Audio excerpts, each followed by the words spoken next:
जम्मू आ गए, दिल्ली आ गए, अलग अलग जगह पे आ गए और अभी सरकार उनको कह रही है कि फिर से हम मेरी बात समझ गए क्या सबके साथ मर्डर हो जाता है? क्या सारी बहुएं जला के मार दी जाती?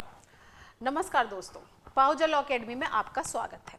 तो आज हम बात करेंगे कि जब दो अधिनियमों के बीच टकराव हो तो कौन सा अधिनियम अभिभावी होगा और कौन से अधिनियम के जो प्रावधान है वो लागू होंगे। तो जब दो अधिनियम के प्रावधानों में कोई टकराव होता है तो उस अधिनियम के प्रावधान लागू होंगे जो अधिनियम बाद में लागू हुआ है।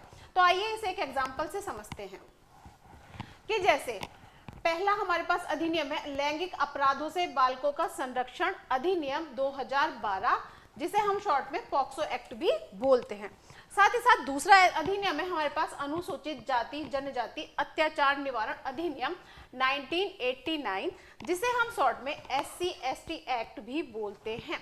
तो जब इन दोनों ये जैसे कि हम जानते हैं कि दोनों ही एक्ट स्पेशल एक्ट हैं, तो अगर इनमें कोई भी इनके प्रावधानों में कोई भी कॉन्फ्लिक्ट पैदा होगा तो इस बात का हम ध्यान रखेंगे कि जो अधिनियम बाद में लागू हुआ है उस अधिनियम के प्रावधान अभिभावी होंगे। यानी कि क्योंकि यहाँ हम देख रहे हैं कि अनुसूचित जनजाति अधिनियम 1989 में लागू हुआ है और पॉक्सो एक्ट 2012 में लागू हुआ है, तो जो पॉक्सो एक्ट के जो प्रावधान है वो लागू होंगे, ये प्रावधान SC/ST एक्ट के प्रावधानों पर अभिभावी होंगे।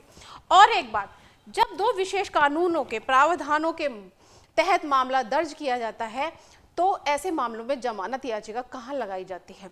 तो जब दो स्पेशल कानूनों के तहत कोई मामला दर्ज किया जाता है तो जमानत याचिका की सुनवाई हाई कोर्ट द्वारा की जाती है। धन्यवाद। Subscribe for more content.